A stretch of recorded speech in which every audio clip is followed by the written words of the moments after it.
making America great again. Welcome back to another edition of the Around the NFL podcast. My name is Dan Hanzus, and I am joined by a room filled with some heroes, Marc Sessler and Gregg Rosenthal. Hey, what's man. up, boys? Oh. See? Yeah, you know what? You got to That's right. wait for what's up, boys.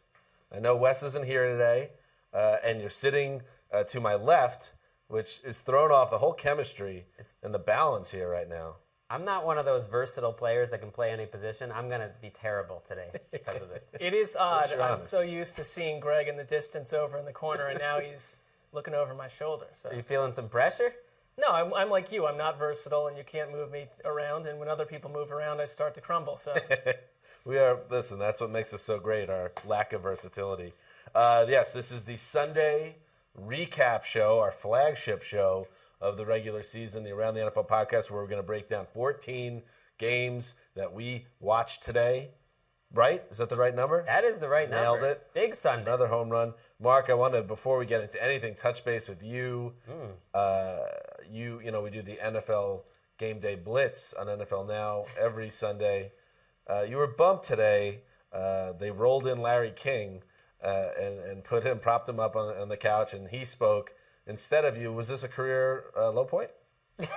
it was concerning. But if 50 years from now, I bump someone to be on television, I would consider it revenge. That would be 5 decades from now, because that's how old he is. Well, but Larry King is a TV legend. You can't feel bad about getting bumped for Larry King. He did the dab, which enough of the dab at this point. And they put that thing on NFL Network from Game Day Blitz. That wasn't happening if Sessler goes on there and starts. How do you know? Mark could have come on and said something wild. Well, I never would have done the dab to start with, so okay. I think that's fair. Yes, there is a lot to get to today, and a day where now we're in the middle of this playoff push.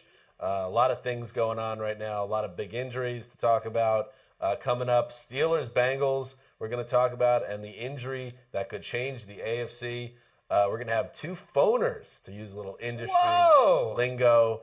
Our old friends Conor Orr, our New Jersey correspondent, and of course Kevin Patra coming at you. It's been a couple weeks since we had Kevin, so we got to get him on, talk some games that they watched. And finally, Sunday Night Football. We go live from the Throne of Ease in Houston, where the Pats and Texans squared off. Greg always upset when they flex the Pats to Sunday night because you don't get to give the game the attention you feel it deserves. Well, plus the shipping cost for the throne to get it down there to Houston. Right. Listen Not to on your dime, though, so not a major concern of yours. Listen to Greg, by the way. Everything, and we'll get to this, but everything that could break Throne of Ease way, it did. Here we go again. Well, Just we've the same been thing saying, over and over yeah, again. I mean, for 8 months, we've said what would the Patriots would do. They go 12-4, roll right into the playoffs, and go to the Super Bowl. Oh, yeah, because the season's over now. It If I've isn't. learned anything, we should make a long-term judgment based on 1 week's events. No, it's not 1 week. It's 15 years. And at this point, we know what's going to happen. The season just plays out as a sad procession of known events, and we just sit by and watch and commentate on it. Oh, he's right.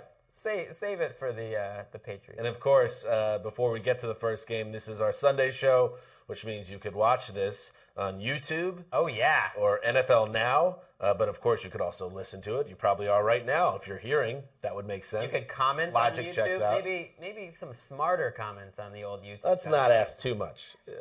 We get great comments on iTunes. Let's get some better ones on YouTube. YouTube comment section is basically a cesspool of humanity, I find. But if our listeners, who are all smart people, want to get involved, Godspeed. Let's get to the games. Let's start in the AFC North in what was a showdown, or what we thought was going to be a showdown. And I thought the football world, we got cheated in this one because a worst-case scenario played out for the Bengals, who lost Andy Dalton to a potentially season-ending thumb injury, then got beaten in their building by the Steelers 33-20. Greg, the Bengals are still 10-3, still have the inside track in the AFC North title, but this is a disaster for a Super Bowl contender. Imagine at the beginning of the season feeling like Andy Dalton is so good, he's so valuable, that the team's Super Bowl chances are all going to go up in smoke just because he's injured, but that's what it felt like today. What a costly play that he got injured on. He got injured on an interception. So he hurts his thumb. The Steelers pick it off, ends up being a big play in a game that was a little tighter than the score, and A.J. McCarron comes in. Now, I thought A.J. McCarron showed some things. He made 4 or 5 really good throws. He had a pick 6 that hurt him. He had another interception at a key point of the game. So that you've got to cut that down, obviously. But 32 passes, 280 yards. I watched that game and I thought they can win games with A.J. McCarron against the bad teams. So if there's any chance that Andy Dalton could get back for the playoffs, I think McCarron can get him there with the division title. Well, and they play the 49ers and Ravens, but in between that is a Broncos game that the Steelers also play Denver. And it's crazy to think, after the way that the Bengals have performed this season at a peak level, far beyond what any of us possibly thought they could do, that Pittsburgh could still win this division. Well, but only because the quarterback just broke his thumb.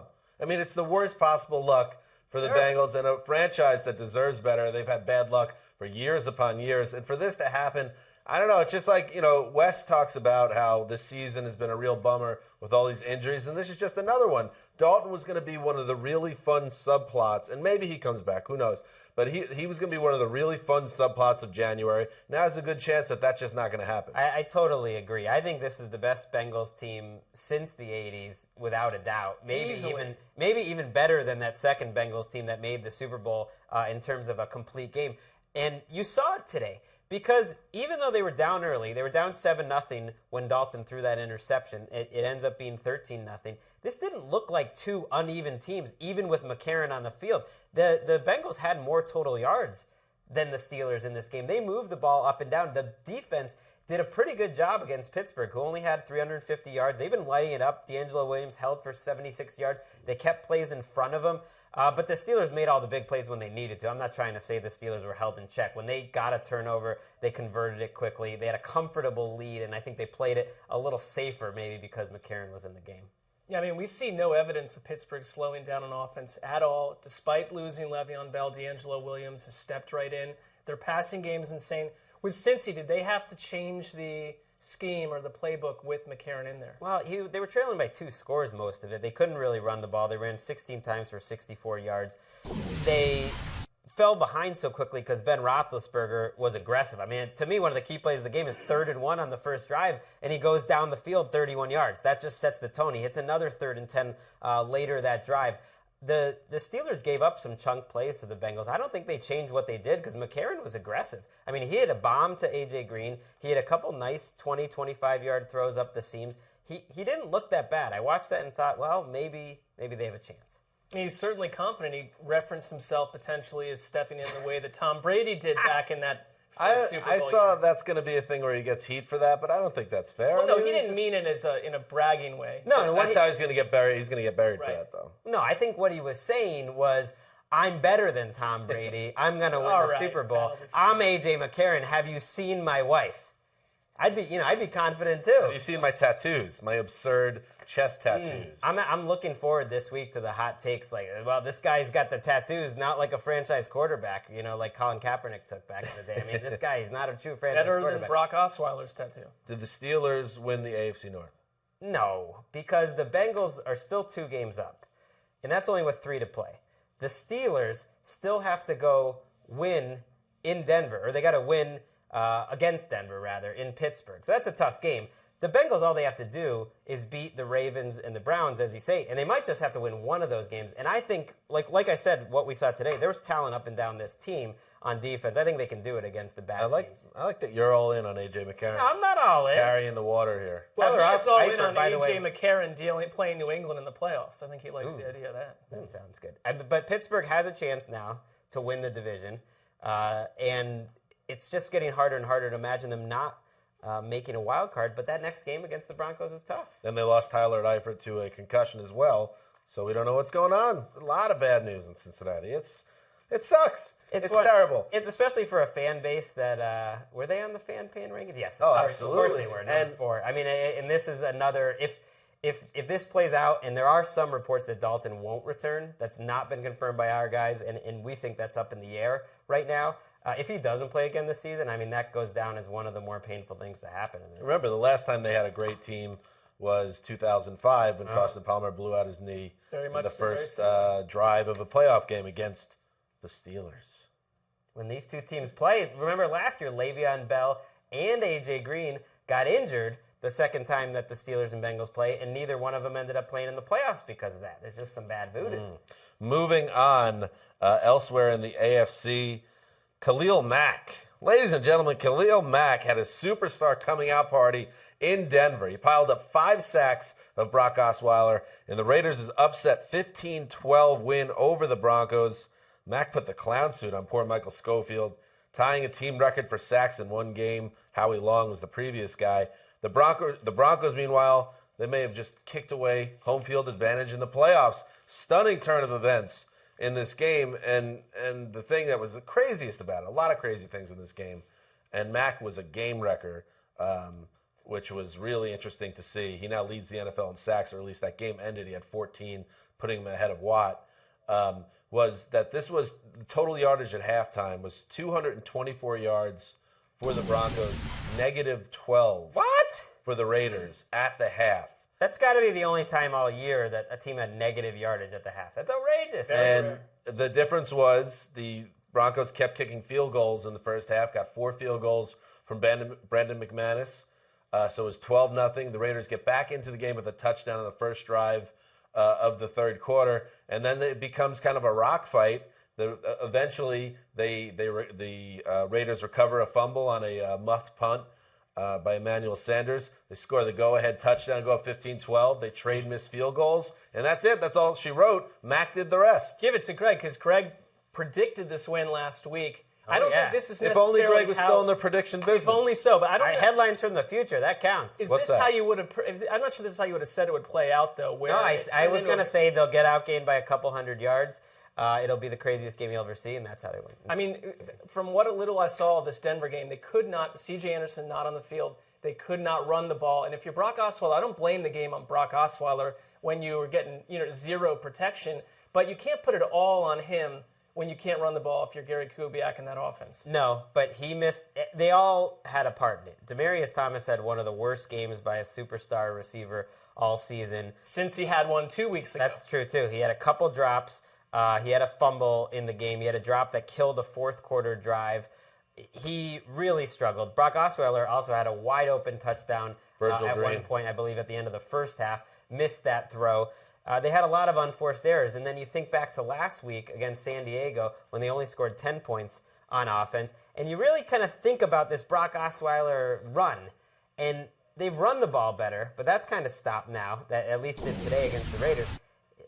They didn't move the ball for 3 quarters against the Patriots. He's really put together a couple good quarters here and there. I'm not saying they're a bad team or anything, but the offense is better with Brock Osweiler. It's not been great. Well, he missed throws in every game, but I think that's to be expected of a guy who's just been thrust into the position. I don't want to hear the nonsense about putting Peyton Manning back in there because what would Peyton Manning have done, Dan, against Khalil Mack? No, that's not going to happen. I mean, Osweiler wasn't perfect, especially in the second half, but that was really a function. The meltdown was a function of just their inability to run the ball. And Demaryius Thomas, he had a terrible game. I mean, he had a bad drop. He lost a fumble. And then Vernon Davis, who's found a way to have a role in this offense, one of the key plays in this game in the fourth quarter, he was wide open on fourth down. Probably would have been a 20-yard gain, would have put them in Oakland territory, down 3 with about 4 minutes to play. He just drops it. I mean, this is the type of stuff that cannot happen, especially when you got a young quarterback. You can't let him down like that. So Osweiler wasn't perfect, but he was not to blame. Peyton Manning would not have done any better in this situation. And they still, they lose control of the potential number 1 seed in the AFC, which is big. But they still know they have Bengals coming into Denver. You've got a big Pittsburgh game coming up. The problem is they had that schedule where they knew they had 2 really tough games. You figured you would take care of business in the other 2. Now it gets complicated. I mean, you have to play 2 good teams in a row in terms of the Steelers and the Bengals. You don't want to fall out of that bye spot. And for the Raiders, they stay in the mix at 6-7. No one thinks they're going to the playoffs. But I just think that they're stacking up these feel-good moments. Carr's had plenty of them. And now for Khalil Mack, who was number 1 on our Making the Leap list before the season. And we weren't exactly out on a limb with Khalil Mack. He was great last year. But our point was he was going to go from great to a superstar, to one of the best players in the league, and I think he's done that. Yeah, I mean, from premier run stuffer to someone that had another element to his game, and he's done more than that. But what about Marquette King? Punter. Marquette King, the punter, had the best game by a punter in the history of professional football. No, really, he punted 10 times in this game. He put 5 of those inside the 20. He hung one way up at the end of the game, a 55-yarder that led to Emmanuel Sanders, the muff that set up the game-winning touchdown. He also put a punt inside the 5-yard line that led to a Khalil Mack strip in the end zone for a safety. Listen, this was Khalil Mack's special day, but the punter. Marquette King, I mean, you got to be special to get into this show as a punter. Exactly. But we got to think of something good to talk about on the Raiders when it's amazing they win a game where Latavius Murray has 1.7 yards per carry, and their 3 leading receivers all under 50 yards, Michael Rivera, Clive Walford, and Seth Roberts. So they don't get anything out of their big names, and they still find a way to win in Denver. This Oakland team's been a lot of fun. Amari Cooper has hit a wall in the past 3 weeks now. I think he has 10 catches on 20 targets, no touchdowns. But as long as you got Khalil Mack, life is good. And a lot of drops. Broncos fans are probably feeling pretty low, too, right now to have this type of game. And yet, I still think this is a team. I think this AFC as a whole is a lot closer top to bottom, and I'm including the Patriots in that, than the NFC. Like, the 3 best teams in the league might be in the NFC right now. And you look at some of these good wild card teams in the AFC, you look at the Broncos and Bengals have their troubles. Even the Patriots have injury troubles. And I think, anything can happen in this AFC playoff mix. Why not? Let's move on to Kansas City, where the Chiefs, they didn't get a strong game from their offense on Sunday, but the defense was good enough to carry the day. It was a 10-3 win over the Chargers. Linebacker D. Ford had 7 tackles and 3 sacks. Monster day. It's no Khalil Mack day, though. Let's be honest. And the Chiefs made a goal.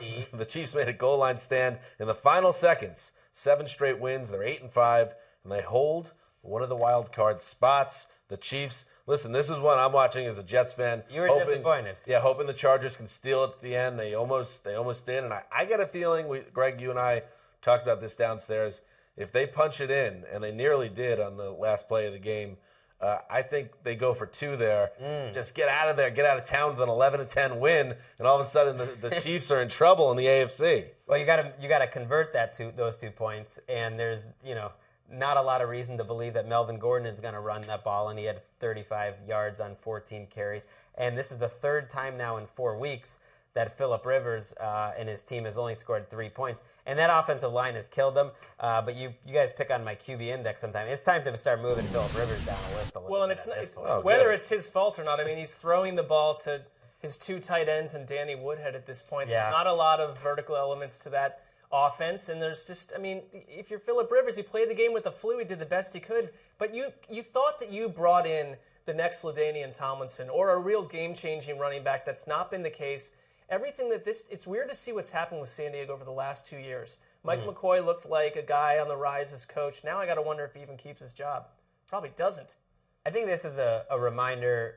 I think he keeps. Well, we'll see. They kept the GM, and they came in together. They have a close relationship. We'll see. But this is a game that should make Steelers and Jets fans feel like, okay, this Chiefs team's good, but they're not unbeatable good. They have to win 10 straight to win out, which is just such an impossible thing to do. They do have easy matchups the next couple weeks at Ravens, then home for the Browns and the Raiders. The Raiders is certainly not a simple game for them, and I don't think this Chiefs team is so good that they can just count on winning any game that they just show up for. Other than the last 7. By the way, Jeremy Maclin, not that it was all about Jeremy Maclin today, but we made fun of that contract when they gave it to him, the superstar contract. He has been worth that money. He was 6 for 68 today, but on a day when you're not really throwing the ball that much, just to have that competent of a number 1 receiver, he's had a really good season. And now joining us on the line, he is live from a haunted mansion in rural New Jersey. He pays a mortgage. He is Conor Orr. Welcome back to the Around the NFL podcast, Conor. What's happening, guys? What's up? Good to hear your voice. As always, a member of the family, the Around the NFL family. I'm just going to take one guess, Conor. You're playing Madden right now. Oh, you know it. Like you said, there's a lot of goings on. A GM never sleeps. So yeah, we will. We're going to have you on maybe, whether it's this week or soon down the line, to get an update on your franchise. Of course, you are in the process of uprooting within your Madden world. You are uprooting the Patriots and maybe relocating them to perhaps even a different country, building around Griff Whalen as your franchise player, all stuff that's going on right now. We'll get to that down the line. But right now, let's talk about the game you watched and covered for Around the NFL on Sunday. It was the Carolina Panthers, who are still perfect. Cam Newton and company clinched a first-round bye in the playoffs, a 38-0 wipeout of the DOA Atlanta Falcons. What a joke the Falcons are, by the way. Get it together. The Panthers are now 13-0. Conor, was this as one-sided as the final score indicates? Yeah, I mean, it was the most effortless win that I've ever seen, at least this season. I mean, Cam Newton was converting second and 20s with just a flick of a wrist. There was no one within 10 yards of Greg Olsen. I think that was on the first or second drive. And, the Falcons they were done at halftime. And, they could have canceled the rest of the game. Forget about it. They did it, by the way. The Falcons pulled off the impossible. They started 5-0, and by Christmas Eve, we won't even think of them anymore. They've managed to become irrelevant in a shorter period of time than you could have ever thought possible when you win your first 5 games. Yeah, and it was weird. I mean, there was a moment, and even kind of the analysts noted it during the game where, they were down 20-0. They're about to get the ball, and Dan Quinn just called a meeting, almost an entire team meeting on the sidelines. Guys, could we please just stop this for 1 second, score a touchdown, and look somewhat competent. I mean, there was a level of panic, holy crap, this is way harder than I thought it was, and I feel like they're really in the thick of some ugliness right now. It's amazing that, going into this season, there's a great debate, who's the best quarterback in this division? Is it Matt Ryan? Is it Cam Newton? Is it Drew Brees? And you look at where Matt Ryan is right now and where Cam Newton is right now. Cam Newton only had to throw 21 passes to have 265 yards and 3 touchdowns. That is efficient. I always see people use the word efficient when they're just lousy. Oh, he was efficient, 15 for 25 or 155 yards, and they won 13-10. Now, that was efficient. Every other throw he has is deep down the field to Ted Ginn for a touchdown. And we're making excuses, by the way, for Matt Ryan at this point. I know he doesn't have the same players around him this year, but he's having a bad year. And Greg's QB index should reflect that. Please. I think that Matt Ryan right now is sort of at 2013 pre-Kevin Gilbride firing, Eli Manning, just desperation flailing at this point, he's just sort of whatever. I mean, this isn't working out this year. We're just going to go down the field. I love any Conor callbacks to his beat in his previous light. Before we let you go, Conor, I do want to mention and bring to light, something that might be a little bit embarrassing, but it's important just in terms of us being open and with our listenership. We do our picks obviously every week, and the Panthers have won all 13 of their games. You have picked against the Panthers 11 out of 13 weeks this season. This is absolute madness. And when is it going to end? I don't know. I mean, next week you got the crafty Giants coming to town, and just don't know. I mean, the Giants almost upended the undefeated Patriots before they took down the Super Bowl. I mean, you hate picking the Giants too. This is a bonus baby pick this weekend. I'm taking it to Vegas. This was the worst possible pick you could have ever made, is picking the Falcons in this game, and they lose 38-0. It's the worst pick because our group is in battle with another editorial group in the building, and Conor's picks are attached to our group effort, and he is an anchor taking our ship under the sea at this point. I did some math, too, and if Conor would just pick like a normal human being, he would essentially be tied with Mark and I, picking about 60% of the games correct. Instead, he is the anchor, or maybe the iceberg, and we're the Titanic. Anyway. Yeah, well, all right. Next week I'll cut all the sandwiches off my bread. I'll live a boring life. Start picking them, because they're going 16-0. They're not losing to the lousy Giants or the Falcons or the Bucks. They're going 16-0. It's such a great story. All right, Conor, we'll let you go. You got a mortgage to pay and a house to defend from goblins. So we'll catch up to you a little bit later and talk some Madden, all right? All right. Good night, guys. Later. See you, Conor. All right, Conor is out the door. Let's move on and talk another NFC battle here. This between the Dallas Cowboys and Green Bay Packers at Lambeau. Of course, the Packers haven't been the Packers at home this season. Even, some buzz. I saw it around the NFL post about It's not cold enough at Lambeau Field. Is that hurting their home field advantage? Really? Anyway, forget all that. The Green Bay Packers are alone once again in first place in the NFC North following a 28-7 win over the Cowboys. This is Mike McCarthy's first game back as the play caller. He took that gig back, and the Packers leaned on James Starks and Eddie Lacy, who both had very nice days in the win. Mark, are the Packers back? Well, after the first half, I was ready to say yes. Mike McCarthy takes back the controls, calls the plays, and they looked outrageous early on. But it started to crumble a little bit for a large period of the second half where they punted 4 straight times. The Packers still really struggled to convert 3rd and short. And it really was the ground game. I think it was the commitment to the ground game. 230 yards rushing, their most in 11 seasons. That was the difference today. Wow. I mean, they were extremely balanced. I think McCarthy's goal was, hey, we can't fix this offense in one game, but we can be balanced. And there's been a lot of faith in Eddie Lacy the last week or two with McCarthy, and he let him go crazy. And it was Starks as well complimenting them. And then on the flip side of the ball, you're dealing with Matt Castle, who has never looked worse. I mean, this was a Matt Castle That's saying something. Basement game where when they needed him to throw 3rd and 7, he throws it for 5 yards. 3rd and 11, he throws it for 7. He cannot find anyone beyond the sticks. And really it was the defense shutting down Dallas in the second half that allowed Green Bay in the end to just heat up, use the ground game, and punish Dallas late. Packers get 81 plays in this game, which is a ton, and they wore the Cowboys down. You're right. It was only 14-7 there in the fourth quarter. It looked like the Cowboys were in this game, and they got the ball a couple times where, they could have driven and tried to score the game in the fourth quarter. And then there was one, the touchdown drive where Eddie Lacy and Starks started to get it going. It really was their defense because they gave them so many chances. If the Cowboys had been moving the ball at all throughout the day, we might be talking like, okay, this Packers team didn't really look that different on offense today, but they got the job done. But the defense has been good this year in spurts, and so if you need a defense to win a game for you, it's not so bad. It was a terrible game for Dez Bryant to go completely to sleep, and I blame that on Castle as well. At the same time, Sam Shields goes out, and Demarius Randall, Green Bay's number 1 first-round cornerback, had to come in. And at that point, Dez Bryant had 1 catch for 9 yards. He finished the game with 1 catch for 9 yards. He had a drop or two. Yeah, 3 drops. Terrible wow. drops.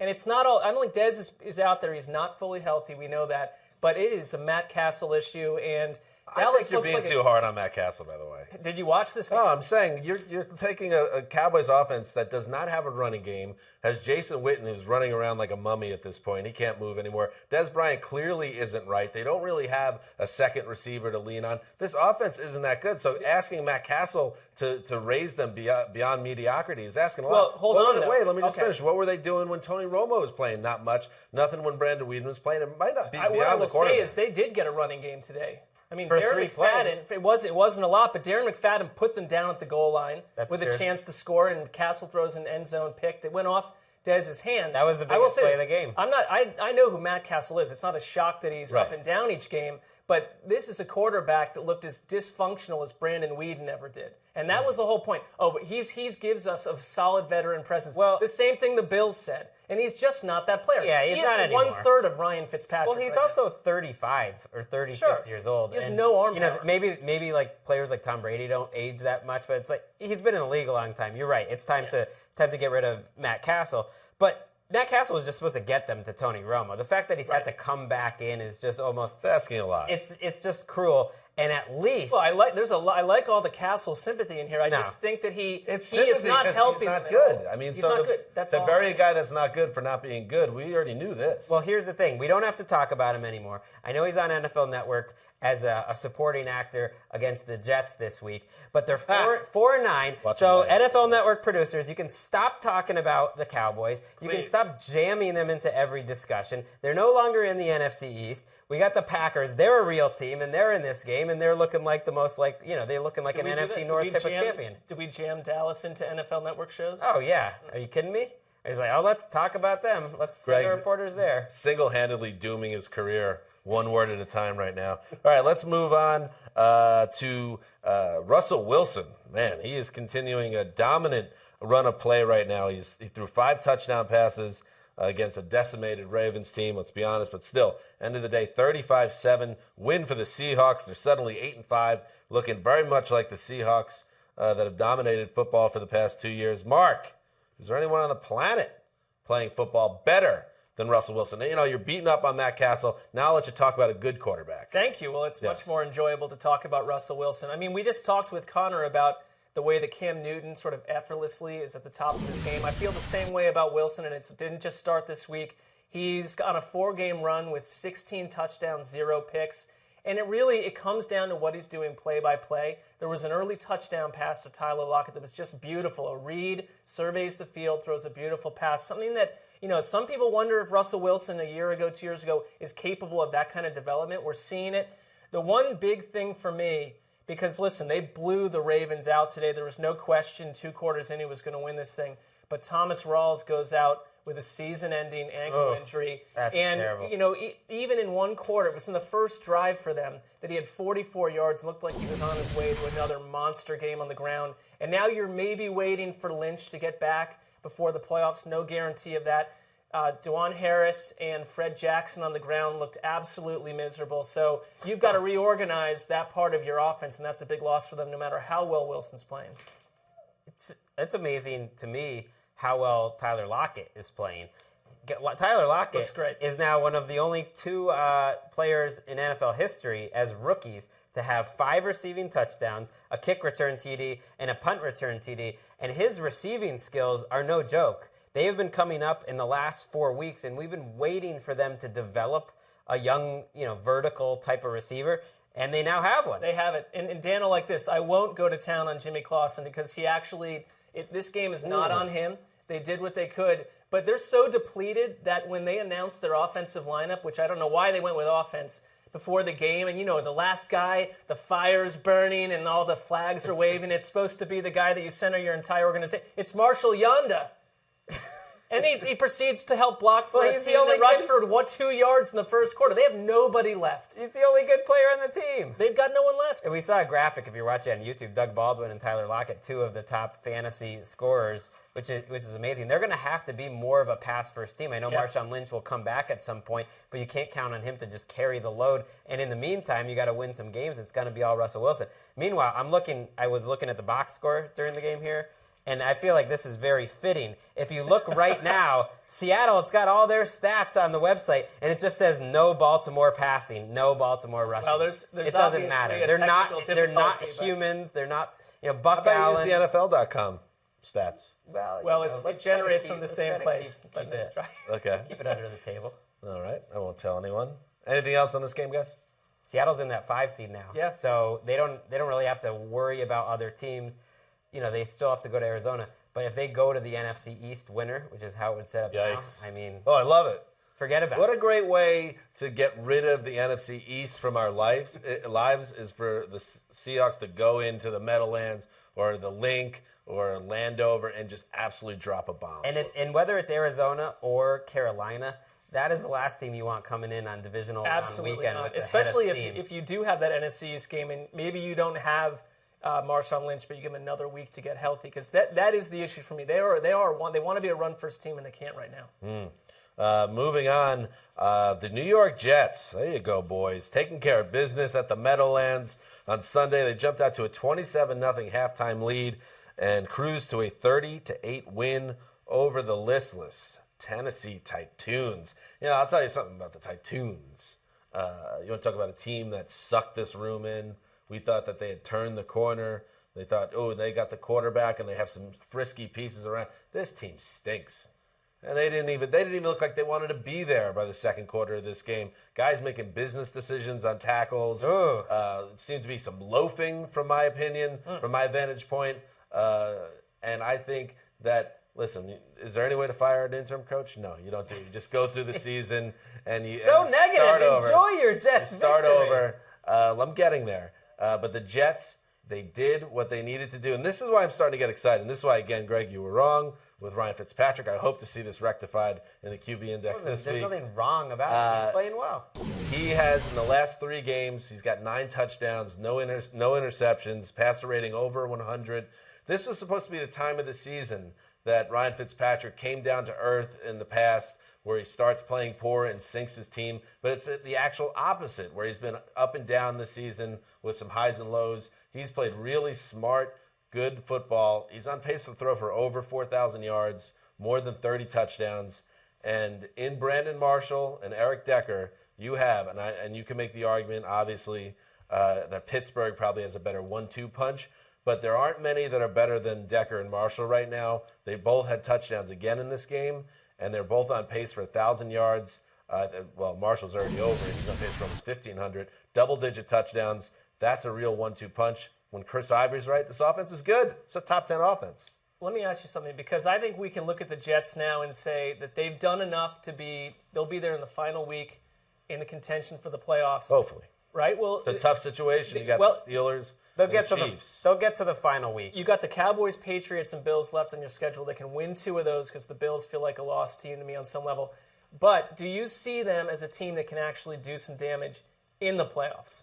I think they could hang with any team in the AFC. I really do. Really? Yeah, I don't think there's any team, especially now the Bengals have been compromised. Denver, isn't dominating anyone right now. The Jets always play the Patriots tight. The Steelers are going to be tough for anyone, but I think the Jets could definitely at least hang with them. I think the Jets would be a tough out in the playoffs.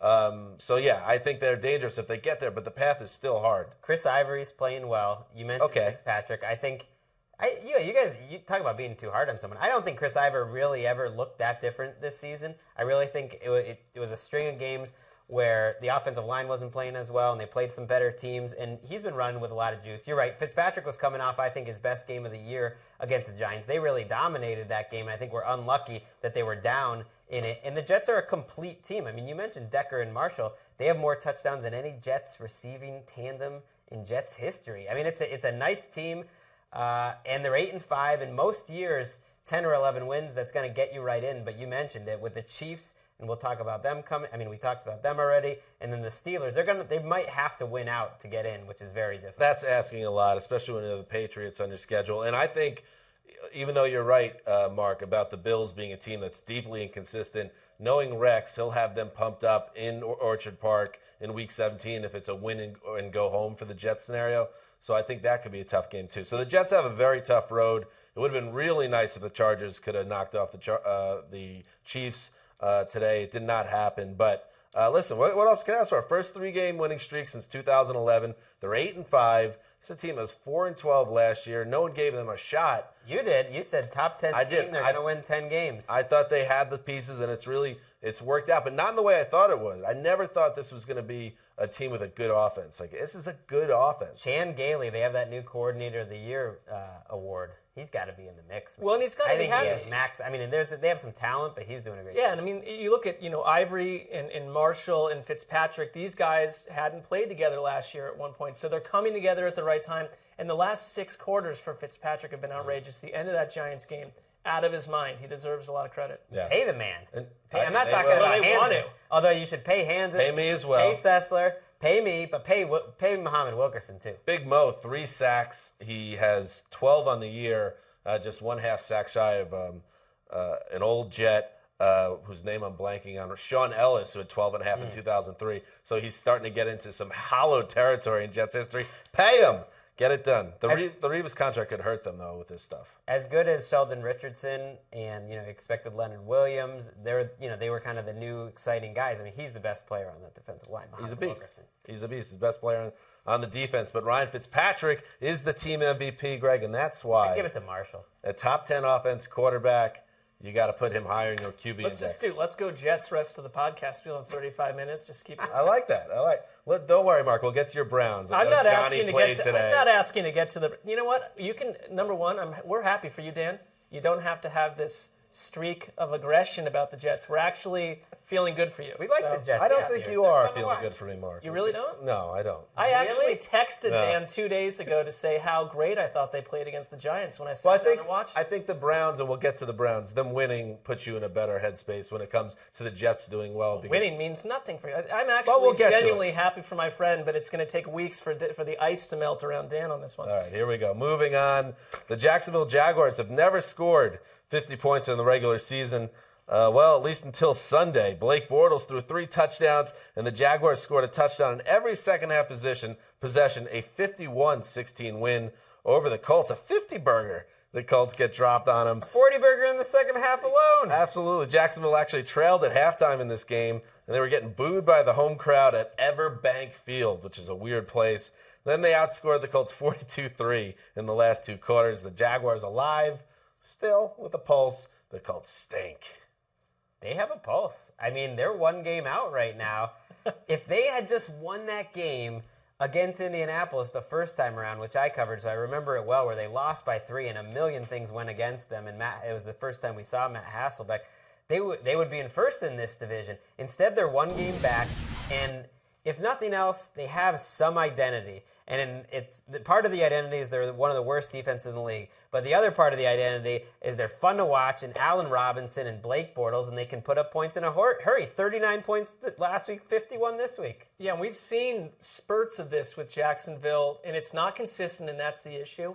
But if you want an argument to keep the GM who found all these parts and David Caldwell and the coach Gus there's Bradley, no question now. I absolutely would, because I don't think you blow the machine up at this point. There's too many signs of growth here, especially on offense. Well, they hit on the quarterback. They liked Blake Bortles last year. They went and they got him, I believe, with the 3rd overall pick. And now in year 2, his progression, he's ahead. I know we've been, I don't know, maybe a little hard on Bortles at times when he's had some lapses in play. But when you look at the numbers, 30 touchdowns, 9 interceptions. He's going to throw for well over 4,000 yards. He is a guy in year 2 that is ahead of pace. And you think about what this team can be if he continues to progress. I mean, listen, things are looking up now in Jacksonville. This has been a lousy division for a while, but between Mariota, Bortles, and Andrew Luck when he gets healthy and I think returns to form, it's suddenly a fun division moving forward. The question is who's going to win this division this year. And now, the Matt Hasselbeck thing has fallen apart, and they're hoping Andrew Luck is back next week. They play the Texans. Predicted that, by the way. They play the Texans next week. You did. What? And enough of this. The Matt Hasselbeck glory boy train. It's about to fall off. Excellent call, Dan. Thank you. Area man predicts 40-year-old undefeated No, because you were all like, no, Hasselbeck will be fine. No, I was just giving him credit for what he did, and no matter what happens, he has had a wildly successful season to manage to win these games. But you can't count on him to win games for you. Or any quarterback behind what this line is doing. It's a terrible offensive line. Frank Gore he's beat up. This is one of the more depressing teams to watch right now. And there's no way to imagine that they're going to go on a run. And if I'm Jim Irsay, I'm like a little nervous about even putting Andrew Luck back in the lineup behind this line to take another beating. I think this is a team in a lot of trouble. The Jaguars, to me, are a way more compelling team right now. Oh, by far. Than the Colts are, which was not the way this was supposed to be. So everything is going well with the Jaguars. One thing, this new extra point rule. Poor Jason Myers. This flies under the radar because it's in Jacksonville. Their kicker has missed 7 extra points this season. It won't be their kicker for long. Get a new kicker. Well, apparently on the CBS telecast, it was explained that Gus Bradley had not gotten rid of Myers because he felt it was too far into the season to get rid of a kicker, which makes no sense. So it's like instead of getting a new guy that can make, you got to integrate him into the locker room. That takes months. Yeah, exactly. I mean, no one's going to talk to him anyway. He's a kicker. I mean, we all spent the offseason. I think we all agreed that the extra point rule didn't go far enough, but it certainly seems to have, because even Sebastian Janikowski's missing extra points. I mean, we're coming off a week where a ton of guys missed it last week. Move it back and they'll miss even more. Yeah, but here's the problem. Because they went half measure on it, we're seeing a ton of missed extra points. How exciting is that? But people aren't going for 2. Got to put it on the 1-yard line. Really, well, that's a cultural thing too. In the better coaches, teams like the Steelers are doing it. Have they? The Steelers have gone for 2 a ton. Yeah. A ton compared to other teams. No, they are. None by other teams. Practically no one else. Who wins, Mark? Who wins the AFC South? Well, who do I want to win it? No, who wins it? Who wins it? Well, I go Texans, because when I watch the Texans versus the Colts, even though the Texans are the most creative team on offense and they've got the most disruptive defense of the group, I don't know. I mean, barring an implosion, which is totally possible, Texans? Most likely the Texans and Colts winner from next week in Indianapolis wins the division. We like Jacksonville, but the winner of that Colts game gets to 7 wins. And so Jacksonville is then at the very least 2 wins behind that team. It comes down to that Colts-Texans game, and man, Chuck Pagano's not saving his job. Doesn't matter what happens. No. They have to win 2 playoff games for him to have a chance. So the Jets won, the Steelers won, the Chiefs won. So the Bills, they needed to win to kind of stay afloat. but they did not. The Eagles remain just good enough to hang around atop the NFC East. Sam Bradford threw 2 touchdowns, a 23-20 win, and the Bills, who saw their playoff hopes now virtually evaporate with this loss. Greg, LaShawn McCoy's revenge game did not go to plan, did it? It did not, and it ended in such sad. fitting fashion. LaShawn McCoy jogging off the field without shaking anyone's hands or anything with 12 seconds left, runs back into the locker room, was seen by reporters, slamming his helmet against the wall, yelling the F word. Rex Ryan, meanwhile, after the game, immediately, he just goes in full Rex Ryan mode. Let's take a listen. This one's tough because I thought we were the better team today, but obviously we got beat. We got ourselves to blame. You can't have that many penalties, obviously, and it's a no-brainer. Once jump off sides a zillion times, and we got them. I don't know how many holding calls, but it looked like it was a record out there. You know how it affects us. We're going to be sick. I can tell you that much. If this costs us, which it probably will.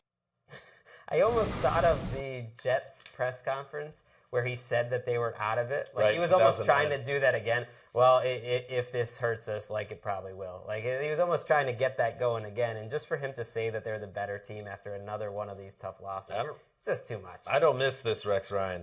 I mean, this is familiar ground if you were a follower of Rex in New York. The team outplaying their opponent but losing narrowly, penalties killing them. I mean, 15 this is penalties. familiar. Well, and as was written in the post by Greg, that so many of the penalties are not coming because of great effort on defense during a play. It's happening pre-snap, which is the stuff that coaching should fix.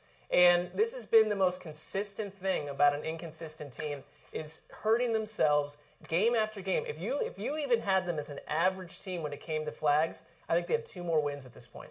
They have outgained their opponent in 6 of their 7 losses, which is a totally ridiculous stat. And I know why Rex felt like they were the better team today, because the running game was solid. LaShawn McCoy really was the best running back in this game by far. He goes over 100 yards from scrimmage despite having some plays taken back by penalty. His offensive line was not good. That's where Philadelphia did look good. Fletcher Cox was great. But Tyrod Taylor, I think, played well for 3 quarters. They pretty much did what they wanted to offensively, but the Eagles, give them credit. Sam Bradford is playing the best he's played all year, made some big plays down the field. They were aggressive. And the Bills' mistakes and their game management, and just at the end, for instance, there's one of those pre-snap penalties, changes it from a 3rd and 3 to a 3rd and 8, so they have to go deep the next play, and Tyrod Taylor throws an interception and the game's over. Yep. And, by the way, we did catch up to LaShawn McCoy after the game. Actually, a lot of people say, we're not able to get him. Really? We did catch up with him. Brandon, can we play that? No, it's not there. A howling coyote. Was that him? I don't want to hear about LaShawn McCoy. Another bad week and a bad season. He's playing well enough. He's still LaShawn McCoy as a player. But, I read a profile, I believe it was Tyler Dunn for the Buffalo News this morning. Good reporter. That I believe was meant to give, a more human face to LaShawn McCoy. I just came out of it thinking he's, kind of like a selfish dude and not particularly a pleasant person to be around.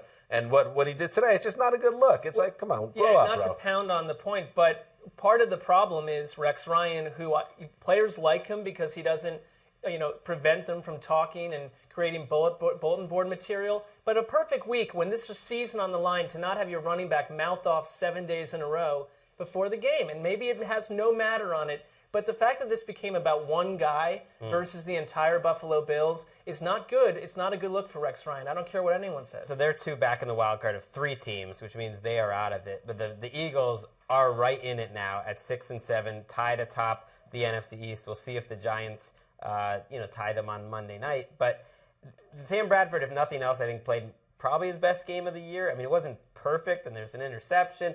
They're splitting the carries now 3 ways between Sproles, Matthews, and DeMarco Murray, which is a good sign. Zach Ertz, who also had a costly drop, actually made a big play. They hit a couple plays down the field to Nelson Aguilar. So Nelson Aguilar sighting.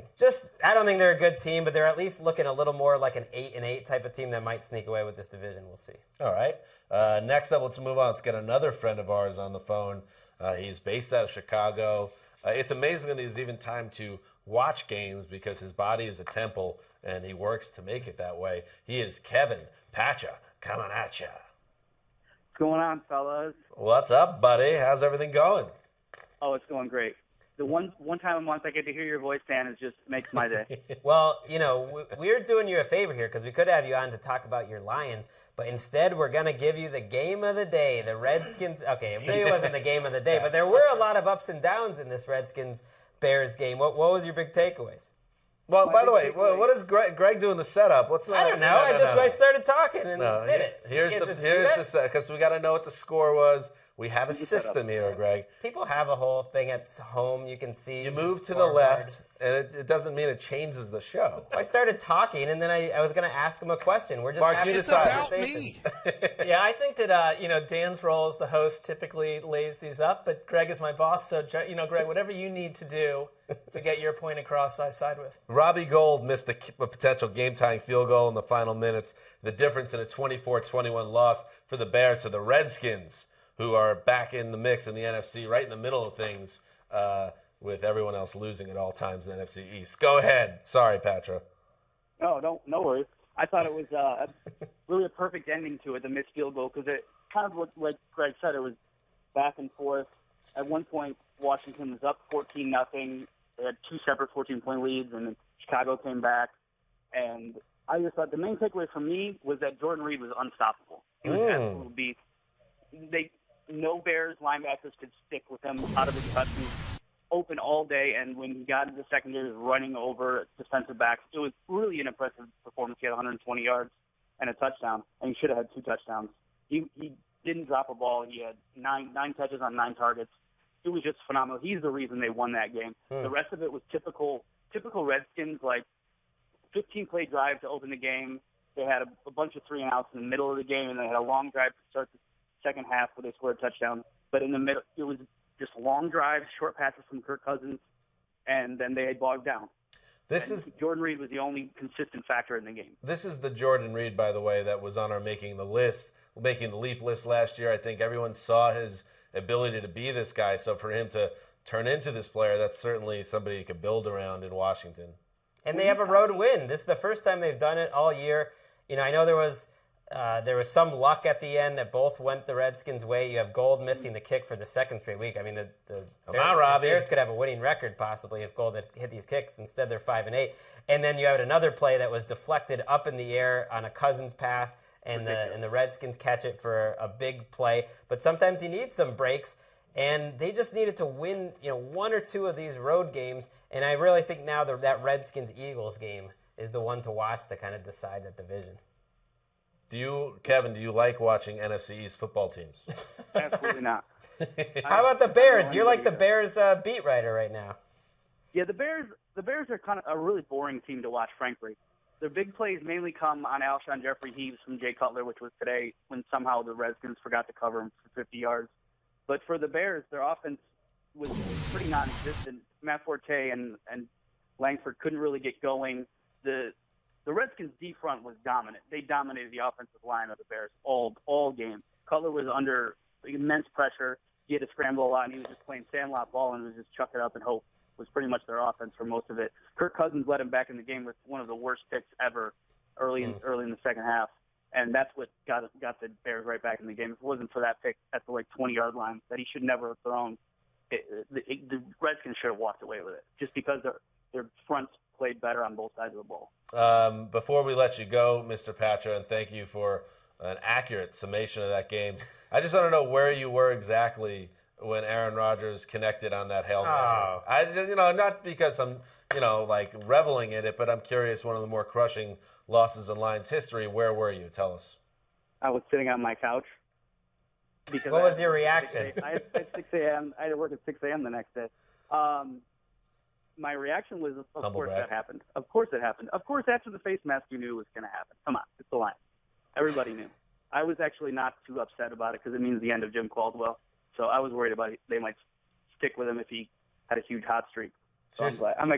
It actually might work out for the best. So you're telling me if I go into your apartment in Chicago and the couch, which is to the right of your entire home equipment workout center that overlooks the city, there's not going to be a huge hole over the couch that you punch the wall? You're being honest with us here? If I'm going to punch a wall, it's not over a loss for a 4-win team. That's for sure. All right. I understand that thought process. Kevin Patra, always good to hear from you. Your voice sounds great. I'm sure your body looks better. I'm working on it, Dan, just for you. All right, there goes Kevin Patra, the other member of the Around the NFL team. Family is how I like to look at him. Maybe that's just me. No, well, that's fair. He is a family. He's not the only other member. one. You got Colleen Wolf. Well, TD. I don't listen. When I say family, I'm talking about the writing fraternity of Around the NFL. Let's move on to another game. Listen, Mark, it's time. Now it's time. The show begins for Marc Sessler because Johnny Manziel made the most of his belated starting opportunity. He threw a touchdown pass, kept the sticks moving all afternoon. A 24-10 for the Browns over the Niners. Mr. Sessler, this was a nice start to Manziel's Cleveland audition. But let me ask you a question. Are you a little unhappy that they won this game because you're thinking big picture in draft day? I'm not talking about the Costner film. No, because I think if you're a team like Cleveland, you need to have something, one or two things to go into the offseason to plan around and have some hope. And Manziel, he again showed that he can play. I mean, it wasn't perfect. He had one terrible pick, but he also did a nice job with the rest of his 31 attempts. He moved the ball, found open receivers, and for the first time all season, their run game was absolutely dominant. I mean, they blew up for 200-plus yards, and this is the team that was advertised to Browns fans all offseason.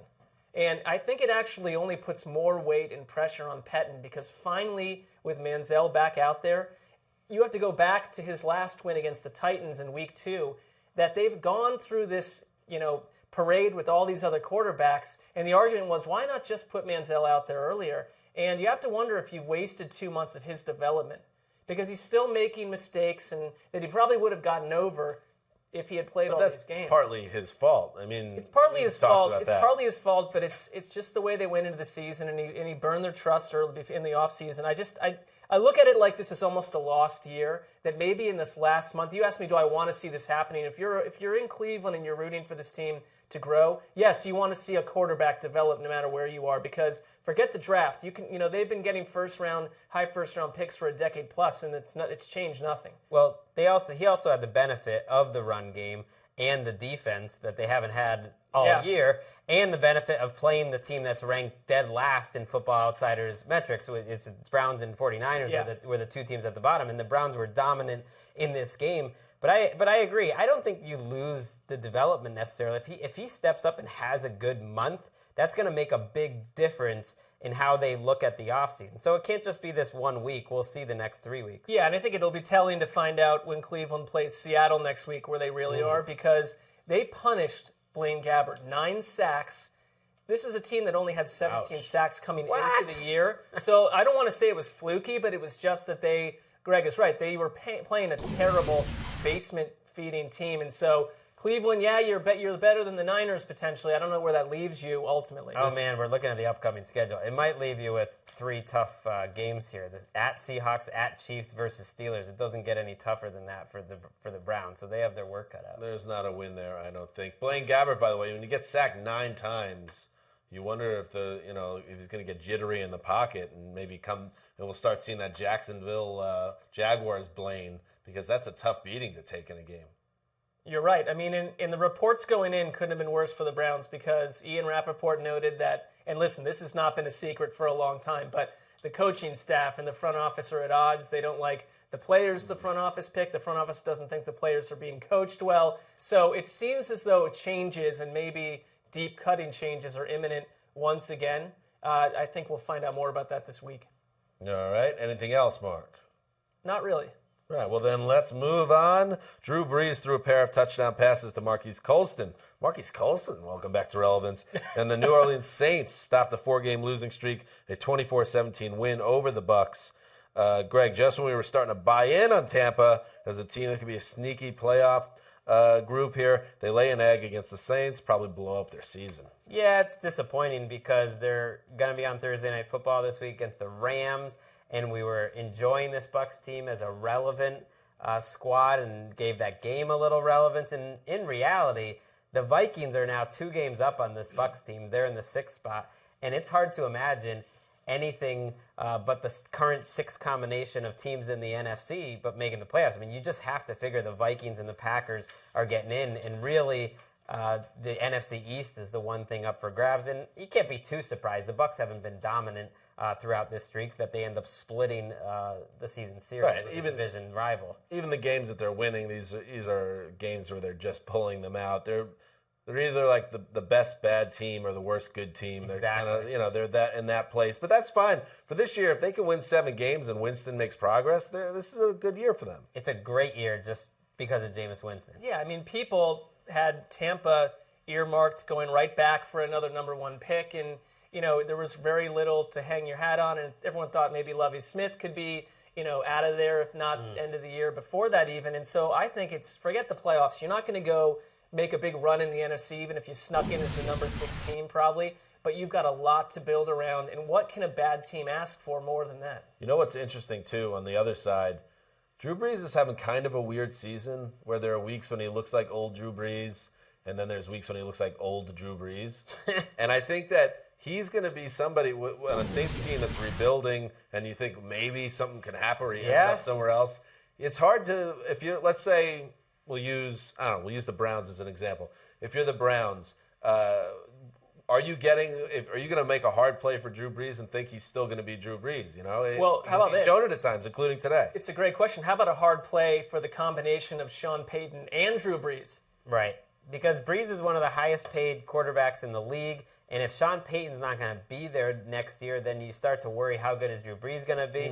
We're just raining down on the parade of a rare Saints win. I mean, everything about this was weird. C.J. Spiller is still in the NFL, and he had 3 carries in a game where Tim Hightower had 28, and C.J. Spiller's not going to be on that team for much longer. But that's insane. Tim Hightower was literally not in the NFL for 4 years. I don't want to see one more story come out in any of these beats or on the Around the NFL page about how C.J. Spiller is about to finally step into a bigger role. Because I saw it cropping up again this week when Pierre Thomas went to IR. It's not going to happen. Mark Ingram, yeah. Well, Mark Ingram, they do not like him in the scheme, obviously. Maybe he's not healthy or he's not himself. It's just not happening. 6 touches, 9 yards, and I couldn't agree more. He's going to have a bigger role, and it's going to be in another city next season. And what does Marcus Colston have to do to get his name pronounced right by Dan Hanzus? There's 25 players in the Hall of Fame at the wide receiver position. Marcus Colston has more receptions than 14 of them. That is a Peter King stat from this week that just shows how the NFL's changed. But this has been a great player, an all-time great Saint.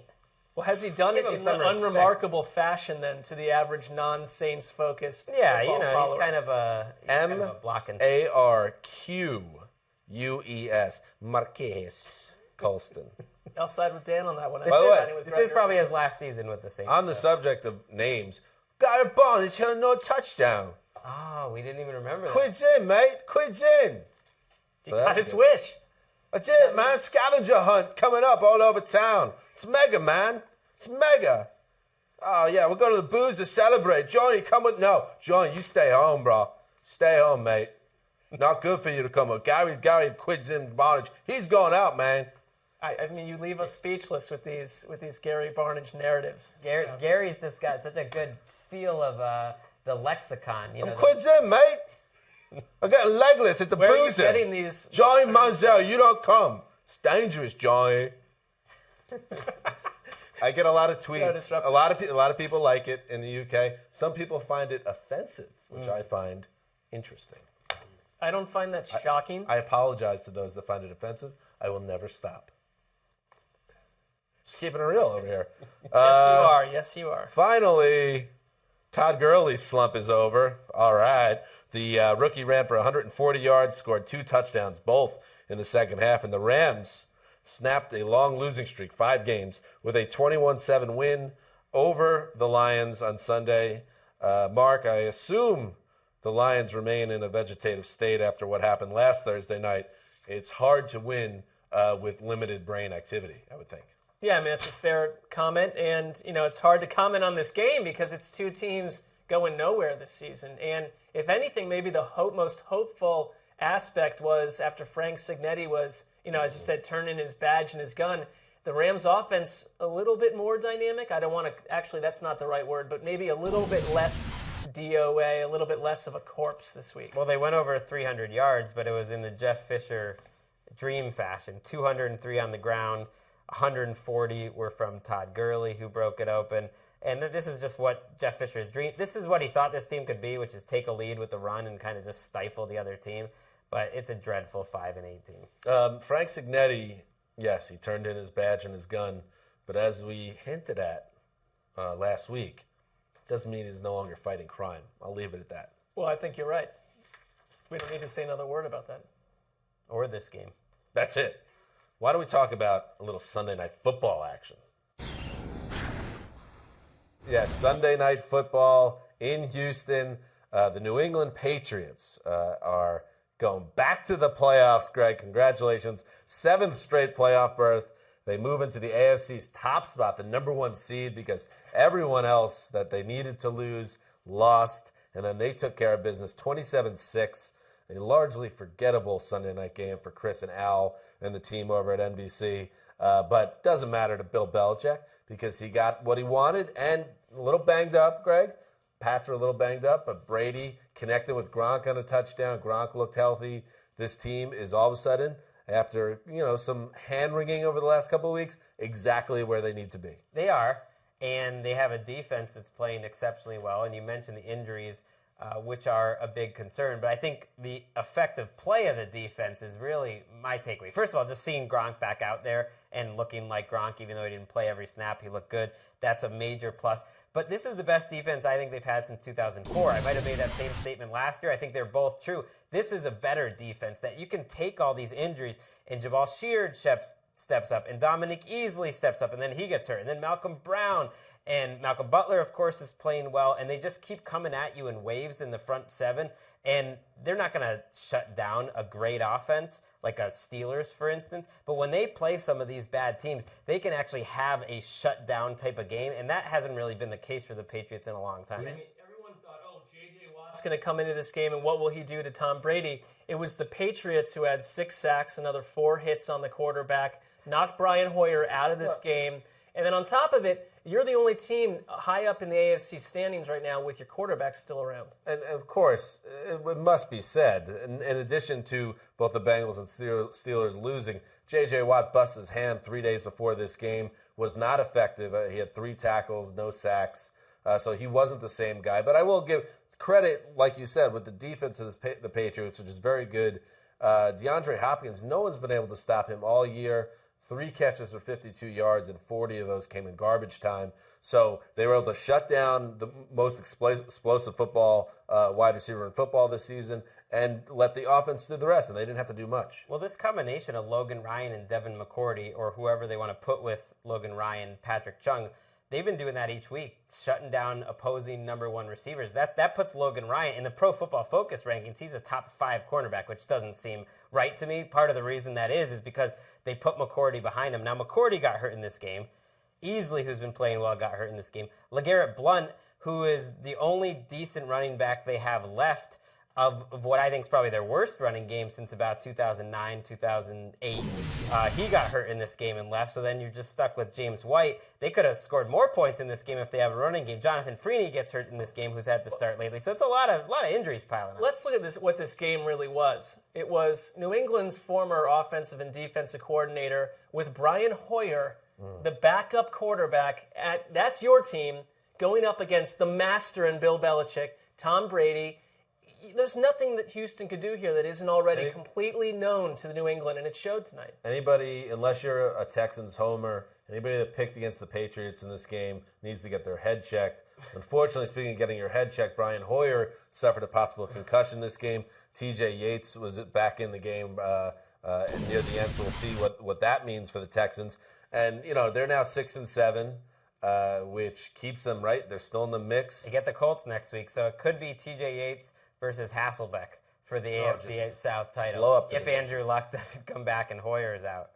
Can we just take all of the AFC South and all of the NFC East and have them play in like a really low-stakes tournament of some kind? I love that. And then the rest of like the grown-up teams at the adult table can play real football. The NIT, give them their own Soccer little does NIT stuff like tournament. this. Can't we just...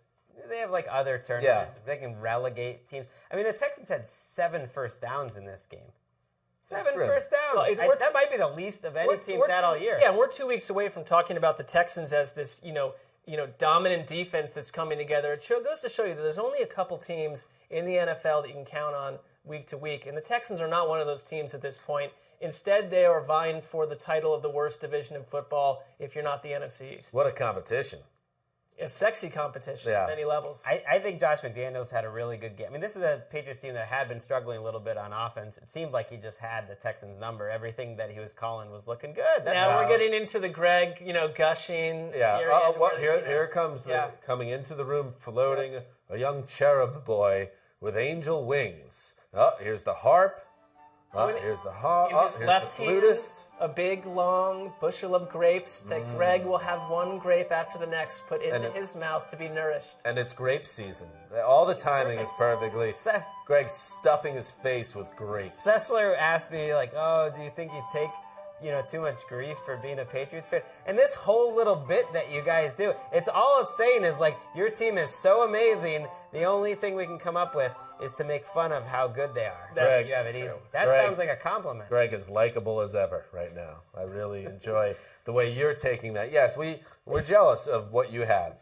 I do get a lot of comments on the Jesselnick podcast, the Rosenthal and Jesselnick Vanity Project, which you can subscribe to. Speaking of likable. Squeeze that iTunes. spot into the end of the show. I do get a lot of comments on Twitter, which is worrisome. You're much more likable in this podcast. I didn't really like you on the ATL podcast. That worried me a little bit. I've gotten that many times. Oh, I like you way more now. Well, you guys aren't discussing football. That almost tempts me to check out that podcast.